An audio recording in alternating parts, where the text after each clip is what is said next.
This first story is a comment from a post called "What's the scariest 100% true story you've heard of?" that was posted on Ask Reddit.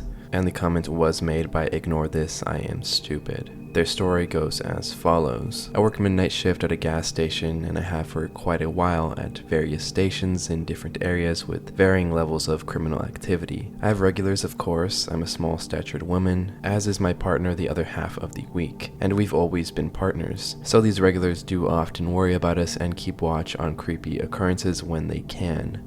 I had one man who worked in the metro an hour away who would stop in every morning for his cigarettes.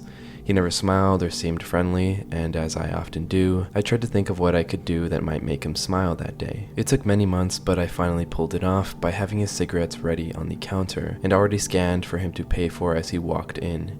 He smiled and asked me, "Do you ever get scared on the night shift? You small girl is not safe." I said I sometimes did, but we locked the doors and hide if we had to, and that the provincial police, think state troopers if you're American, had a station close by and came in often to get their highway vehicles washed. I had a good rapport with those police.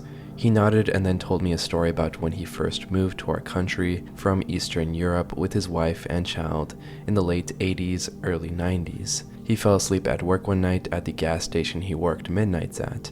When he woke up, the phone had been ringing for hours, and his manager was shaking him violently, asking if he was alright. He was fine, he said. What was the problem? He was sorry he fell asleep. His manager screamed that it was fine he fell asleep. All of their motor oil was missing and the outside of the place was a mess. The thieves had come and swiped all the oil and left him because he was asleep throughout the entire thing, and then moved down the road to the next station for an encore. At that station, the clerk was awake and fought back, so the thieves stabbed him to death and left him to bleed out. When he finished telling me this, he concluded with, "If you ever feel sleepy, just lock the door and do it. It might just save your life." I don't work at that station anymore, but I think about that guy all the time and wonder how his grandkids are. And provided in this comment, there's also a link to a news story which does detail the other clerks' killers that were finally found 25 years later. This next story was posted on the subreddit r/letsnotmeet, which is, quote, "a place to read spine-tingling, unusual, terrifying true stories about people you never want to meet again." The post is called, "I still don't know what happened on our annual family trip."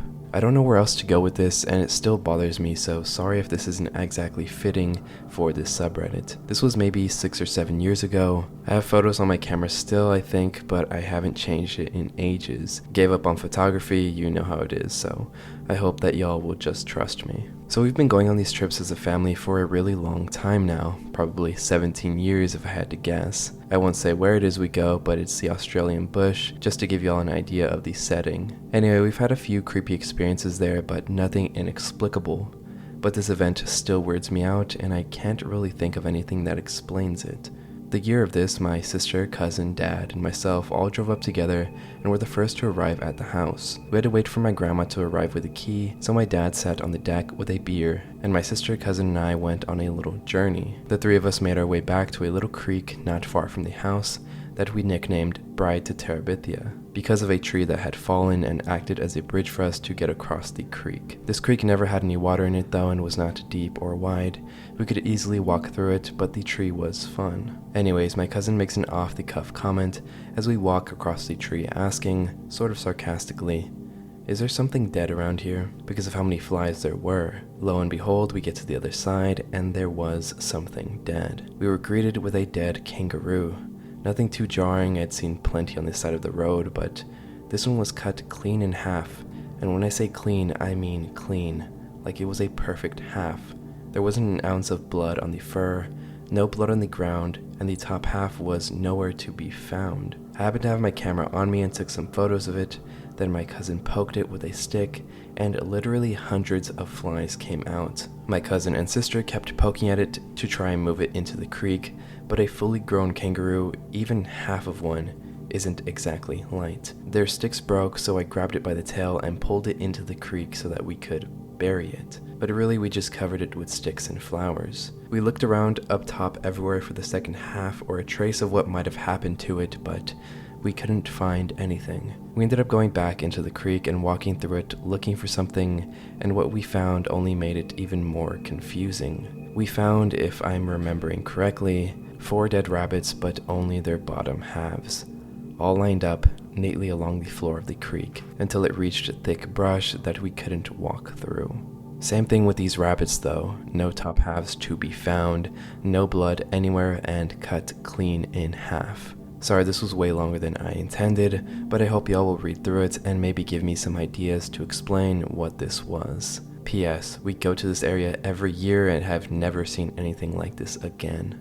And in the comments people are pretty much agreeing that this sounds really serial killer-ish, or it sounds like someone was learning how to do taxidermy. However, most likely the former. This next story was also posted onto the Let's Not Meet subreddit, with the header being, he wanted me to drive him to a place that doesn't exist. This week has been hectic. My 3 kids have the flu, oldest was the first, then my younger 2 caught it. After a visit to the clinic, I was heading to the CVS down the street from our house for their prescriptions. I decided last minute to drop my kids off at home with their dad so they could rest and I could go inside the store to pick up some Pedialyte. I consider our neighborhood to be safe. I've taken walks after dark and never really felt afraid.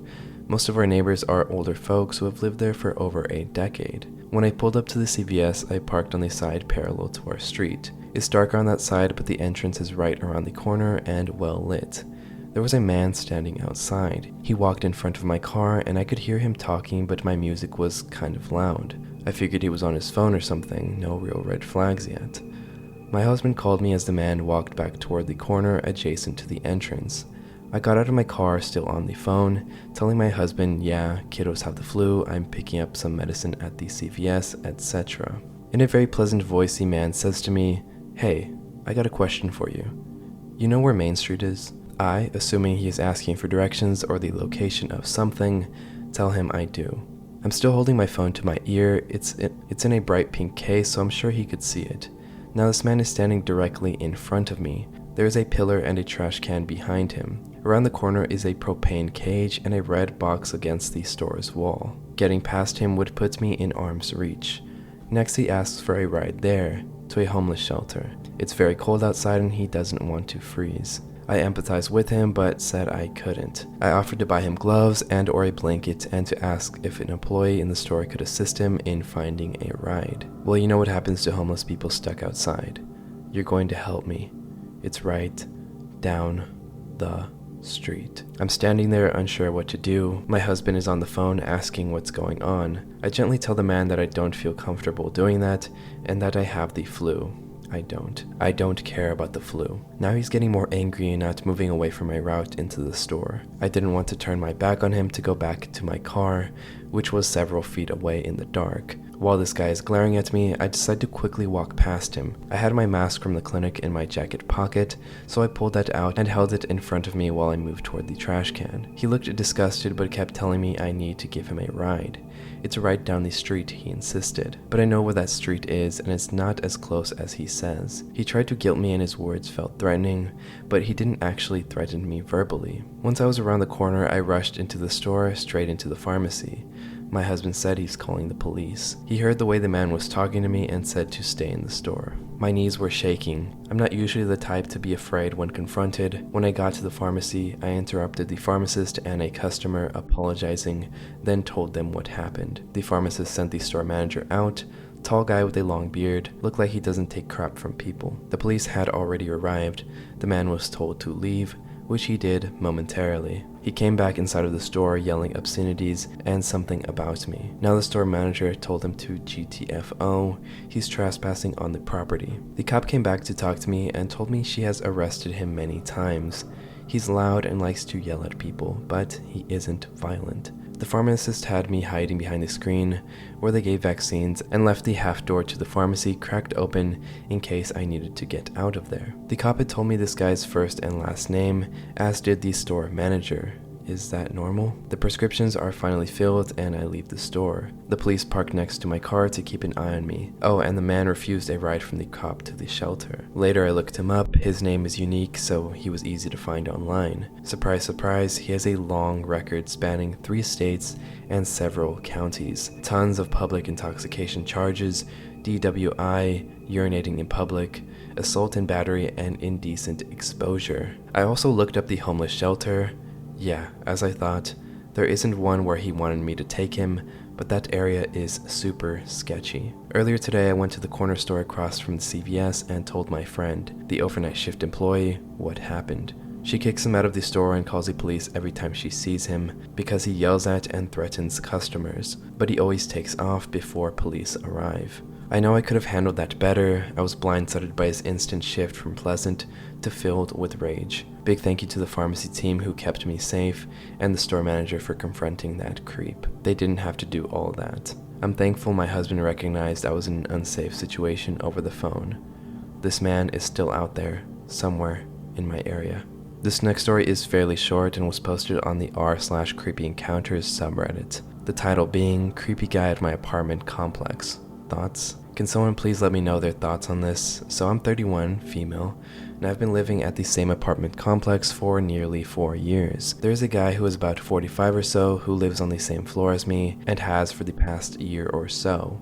He is so awful. I usually don't notice or recognize a lot of people who live there, but I quickly started noticing this guy because of how rude he is. Whenever we would happen to go downstairs in the elevator together in the morning before work, he would just mean mug, and then we would walk out the glass doors into the parking lot. I would be walking behind him and he'd let the doors close on me and not hold them open. One day about 6 months ago, my fiance and I walked up behind him, waiting for the elevator, and when he saw us, he was standing in front of us and just shook his head, almost in disgust. Keep in mind, my fiance nor I have ever had a conversation with this man. Then, where things get really strange, about 6 months ago, I decided to hold the elevator doors open for him when I saw him coming down the hall. He told me thank you, and when we got downstairs, for the first time ever, he held the doors open for me. The next time my fiance, now husband, saw him in the parking lot, whenever he saw my now husband with me, he mouthed effing B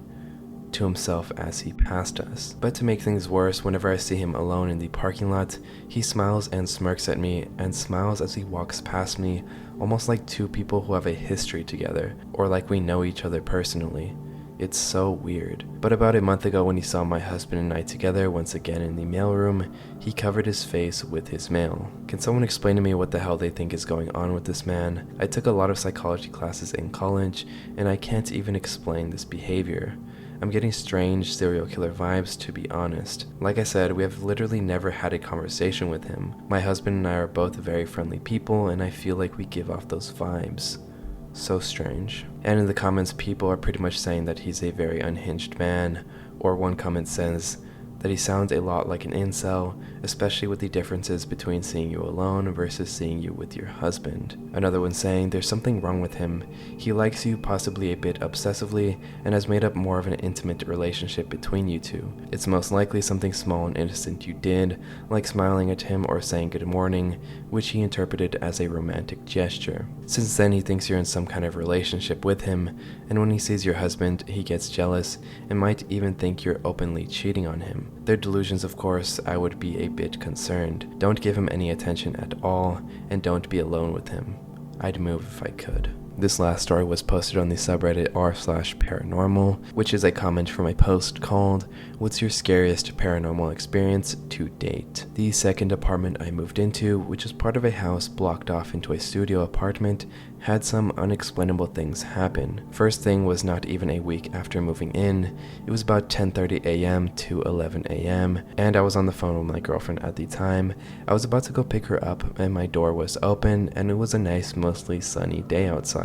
I was in the process of hanging up the call and toward the door to leave, and I look down and see green and black spotted fingers with webs between them, showing between the closet door and the wall. I stopped in my tracks maybe 3 feet from the door, just looking at this thinking that this was some sort of freaky spider I had never seen before. That is the only way my mind could process it. Some spider that popped up in a clean, freshly moved into apartment. While I am staring at it, the fingers start wiggling and pull back into the closet while I was frozen in place. After it went back into the closet, I paced back and forth a few times real fast, saying I'm not going to live with this freak spider trying to psych myself up to open this closet. I grab a flashlight I had and an old Converse shoe ready to go to town to kill whatever this is. I slowly opened one side of the closet door. It was a wide closet with accordion-style doors, looking up and down for anything. I had a few boxes on the ground and a couple sweaters and jackets hanging up. I did not see anything. I opened the door and same thing. Oh god, it's on the other side of the doors, so I close one and lean in to see what's there, and nothing. Then do the same to the other side. Nothing. I'm like, what the hell? I start patting my clothes that are hanging. Nothing. I open the boxes and look around. Nothing.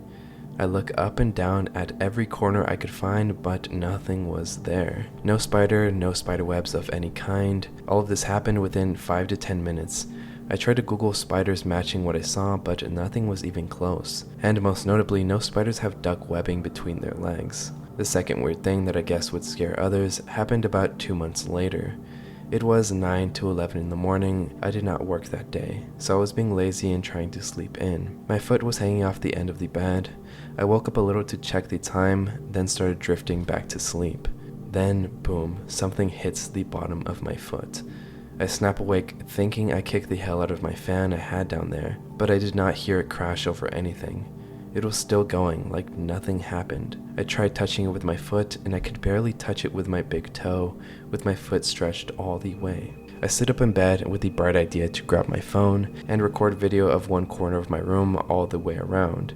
I slept in one corner, so this was easy to do. I hold my phone with both hands on it and hit record, slowly panning across the studio end to end. I hit play, and within the first few seconds, something flashes across and down the screen in a blur. I try to recreate this thinking that it was one of my fingers that slipped down, and I just didn't notice. But after trying to recreate it, it was obvious that my fingers cannot move as fast as this blur was. Other times there are a few sleep paralysis episodes, with the last one I ever had a very sweet woman's voice telling me to go back to sleep. One of the comments in this post was asking if he was able to post the video, but he responded saying, I would, but it was on my old iPhone 4. I want to say I still have it somewhere, but I've moved about 12 times since then. It was a short video, emailed it to my ex, and she slowed it down as much as possible, but it was still blurry. Kind of looked like an arm and hand with stigmata on the end. But yeah, let me know what you guys think of the story. I kind of think it's a little far-fetched.